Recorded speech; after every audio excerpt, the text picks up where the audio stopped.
Yo, Mark, apologize for getting back to you so late, but let's get into it. So you had messaged me a while back about doing some ordinal numerology work on Giana with one N, and that's very important. Thank you for pressing for this, because there's some good Taurus to talk about in this. So let's get into it, right? So just as a recap, we were talking about the ordinal numerology of letters and how if you take that with your name and then you convert that into gematria, you can really unlock some new things and start having some greater conversations. So we're talking about Giana with two N's. Now we're going to talk about Giana with one N, right? So it's Giana, okay?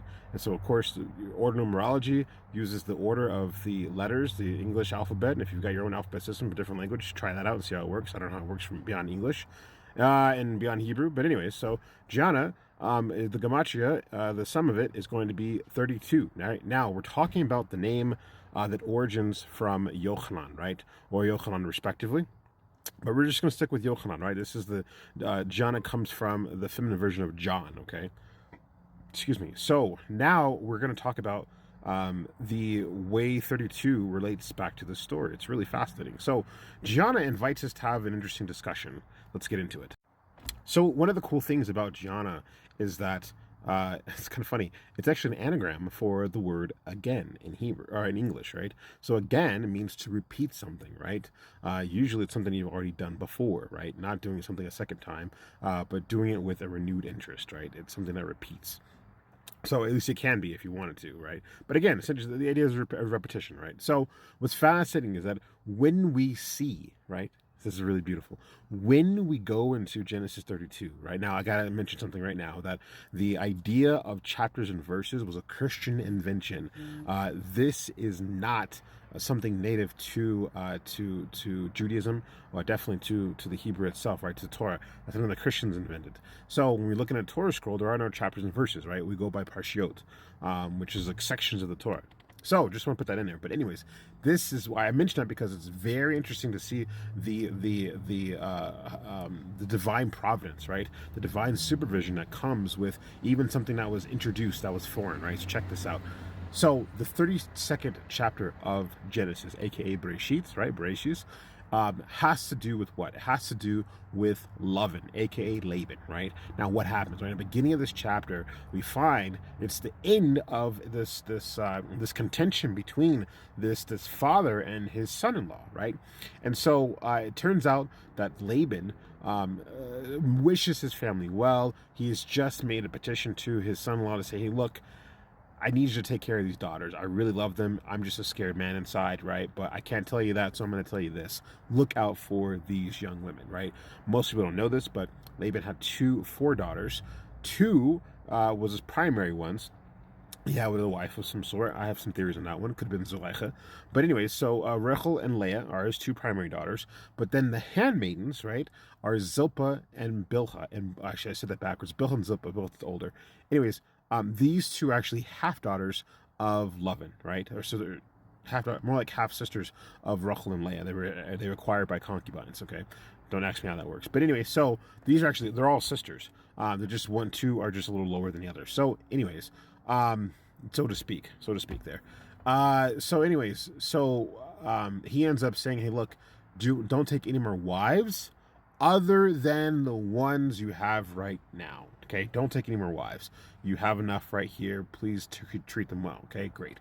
Then you have the whole Gilead, right, which means the Mound of Testament, right? And then night happens, they eat and they feast, whatever, and then they wake up in the morning. And then 32 starts off with saying what? It says that he kissed his children goodbye, and then they parted ways, right? And then we find out that Yaakov sends two messengers and then encounters Esav. They freak out, realize there's 400 men, and then Yaakov breaks up his entire camp, right? Yikes. But we're going to get to how this relates to 32.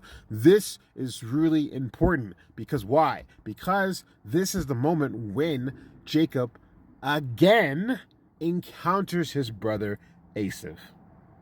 See what I did there? Right? Giana introduces, right, and it encourages to look at the repetitions that are happening, right? And this is really key because what happens, even in the theology of how the name Yehochanan comes into the world, right, we find that it happens with what? It happens with Joseph, aka Joseph, back in Genesis 40, or forward in Genesis 43, right? Again, the theory is that Yehochanan origins from Genesis 33, whereas Yehochanan, right, with the Hey, is in Genesis 43. But what's fascinating is that the Midrash mentions this, and you can pick it up in the text, and I don't know why the Midrash only mentions 22 reasons, but there's actually way more than 22 reasons. But the point being is that there are over 22 reasons, or 22 events that are similar, right, literally, that happen again with Joseph, right, that happened to Jacob. It's really fascinating, right? But the Midrash picks up on this. There are 22, at least 22 things that Jacob experienced that Joseph ends up experiencing later. It's really fascinating. But we start back at this moment in Genesis 32, right, as a tail end of both what happened with Lavan, right? Because guess what happened, right? Jacob wanted to marry Rachel. But because of customs and because Lavan wanted the water to stay fresh and stay drinkable, he tricked him. He got Rachel to get into on it. And of course, Leah and so forth, they all ran on the whole town, right? He got them to convince him, or to get this marriage thing going, this whole ploy, so that he would have to, what? Again, work another 7 years for Rachel. He'd already worked 7 years for Leah, and now he'd work again 7 years for Rachel, right? So all this has culminated into this one moment where Jacob says deuces, chucks up the deuces, and he leaves Lavan in the middle of the night, right? Which is kind of interesting because what happened? He also was abandoned in the middle of the night. How? Because at his wedding, what the Midrash says, that they blew out all the candles. And just that moment, he was going to kiss her and, consummate the marriage and all that kind of stuff, right? That whole thing happened at night. Everything was pitch black from that moment forward. And that's what allowed him to come to the morning time and realize he was with Leah. So we see that again, right? That now he's having a battle with Lavan later on. And of course, then in the morning time, right, what happens? Lavan kisses, makes up, and then leaves.